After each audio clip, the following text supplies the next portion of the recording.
हरियाणा चुनाव हारने के बाद पार्टी के नेताओं पर निकाला राहुल गांधी ने गुस्सा, लेकिन समस्या तो वो खुद भी हैं। जी हां, ऐसी ही यहां पर आ रही हैं खबरें जो कि काफी चौंकाने वाली हैं। जिस तरीके से अपनी बात कहने के बाद समीक्षा बैठक से राहुल गांधी उठकर चले गए, साफ है कि हरियाणा की हार को लेकर वो साथी कांग्रेस नेताओं के रवैये से हद से ज्यादा खफा है। लेकिन अब यहाँ पर इस हार के लिए राहुल गांधी को भी जिम्मेवार ठहराया जा रहा है। लेकिन क्या है इसकी वजह, चलिए जानेंगे खबर को विस्तार से। तब तक आप हमारे चैनल टीसी न्यूज चैनल को लाइक एंड सब्सक्राइब करना ना भूलें।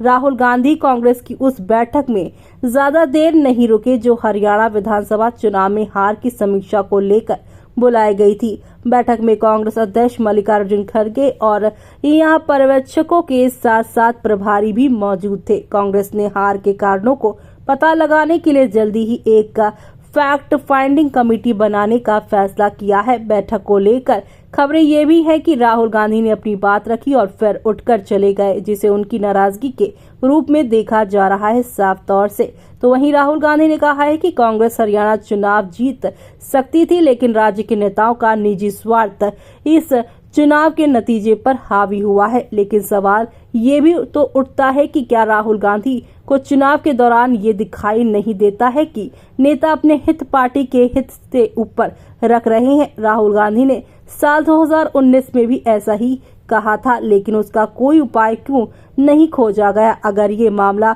सुलझा लिया होता तो अब तो ऐसी नौबत ही नहीं आनी थी। ऐसे में राहुल गांधी की ये बात चुनाव का नेतृत्व कर रहे सिर्फ भूपेंद्र सिंह हुड्डा के बारे में रही या उनके साथ गहरे मतभेदों को लेकर चर्चा में रही कुमारी सैलजा को लेकर कही, ये साफ नहीं है। खबर है कि राहुल गांधी की सबसे ज्यादा शिकायत इस बात से रही है कि हरियाणा कांग्रेस के नेता आपस में लड़ते रहे हैं और पार्टी के बारे में वो नहीं सोचते और इसी साथ वो उठकर चले गए। वैसे राहुल गांधी जिस लड़ाई की बात कर रहे हैं वो तो साल 2014 से साल 2019 तक लगातार चलती रही है और उस दौरान हुए कार्यक्रमों में शायद ही कोई मौका हो जब ये बात खुलकर ना देखी गई हो। उन दिनों अशोक तंवर प्रदेश कांग्रेस के अध्यक्ष हुआ करते थे और भूपेंद्र सिंह हुड्डा बेटे और समर्थकों के साथ हमेशा ही तलवार भांजते रहते थे और ये नजारा तो दिल्ली की रैलियों में भी देखा जा चुका है। और सिर्फ हरियाणा ही क्यों, ये झगड़ा तो राजस्थान में अब भी जारी है। पंजाब, मध्य प्रदेश और छत्तीसगढ़ में भी सत्ता जाने के साथ ही झगड़ा भी हल्का पड़ गया है। और ऐसा हालात में राहुल गांधी को आखिर हरियाणा में जीत का पक्का यकीन क्यों था? सिर्फ इसलिए क्योंकि लोकसभा चुनाव में कांग्रेस को सहयोगियों की बैसाखी के सहारे खड़ा होने का मौका मिल गया है।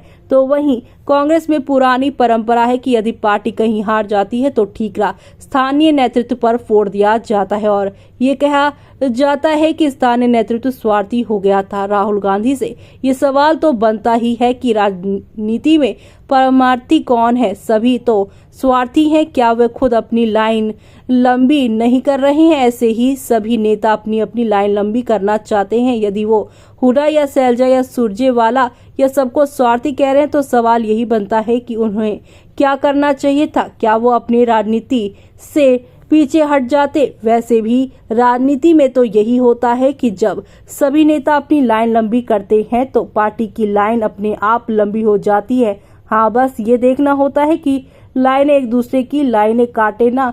वैसे ये देखना तो हाईकमान का काम होता है, जो कि हरियाणा के मामले में आंखें मूंद कर बैठा था। असल में जिन नेताओं को हरियाणा की हार के लिए जिम्मेवार माना जा रहा है वो लिस्ट सिर्फ भूपेंद्र हुड्डा और कुमारी सैलजा तक ही सीमित नहीं है। जी हाँ, दीपक बावरिया और रणदीप सुरजेवाला के साथ साथ केसी वेणुगोपाल भी निशाने पर आ गए हैं, क्योंकि हरियाणा की कुछ सीटों पर टिकटों के मामले में केसी वेणुगोपाल के वीटो लगाने पर भी आपत्ति जताई जा रही थी।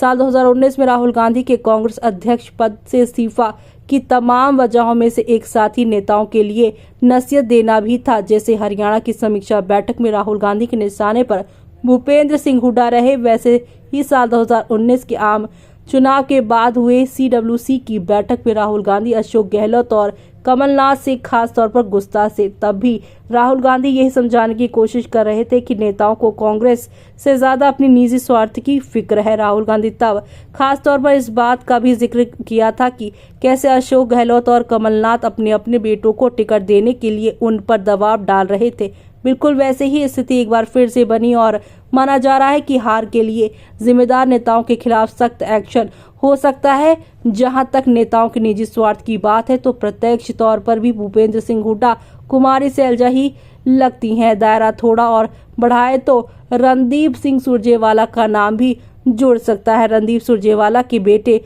आदित्य सुरजेवाला कैथल से चुनाव मैदान में थे और गनीमत ये है कि वो चुनाव जीत भी गए। कहते हैं रणदीप सुरजेवाला का ध्यान भी हरियाणा चुनाव से ज्यादा अपने बेटे की विधानसभा सीट पर ही था। वैसे तो सुरजेवाला कर्नाटका के प्रभारी हैं, लेकिन हरियाणा से होने के कारण कुछ न कुछ करते हुए तो बनता ही है। सबसे ज्यादा बवाल मचा है अंबाला और बल्लभगढ़ सीट को लेकर। दोनों ही सीटों पे कांग्रेस के अधिकृत उम्मीदवारों के मुकाबले निर्दलीय चुनाव लड़ने वाले बागियों को ज्यादा वोट मिल रहा है। बल्लभगढ़ में शारदा राठौर टिकट की सबसे बड़ी दावेदार थी, लेकिन कांग्रेस का टिकट मिला पराग शर्मा को और उनको टिकट दिए जाने में केसी वेणुगोपाल का वीटो करना बताया जा रहा है। शारदा राठौर को जहां 44,077 वोट मिले, वहीं पराग शर्मा के हिस्से में महज यहां पर 8674 वोट ही आ पाए हैं। सुनने में आ रहा है कि जो लोग निशाने पे हैं उनमें भूपेंद्र सिंह हुड्डा और केसी वेणुगोपाल का नाम सबसे ऊपर है। और भले ही अशोक तंवर को खराब मौसम वैज्ञानिक बताया जा रहा हो, लेकिन क्या पता ये यहाँ पर बिल्ली के भाग्य से छींका टूटने जा रहा हो। ऐसे में अब आपका क्या कहना है इस पर हमें कमेंट बॉक्स में कमेंट करके बताना बिल्कुल भी ना भूलें आप।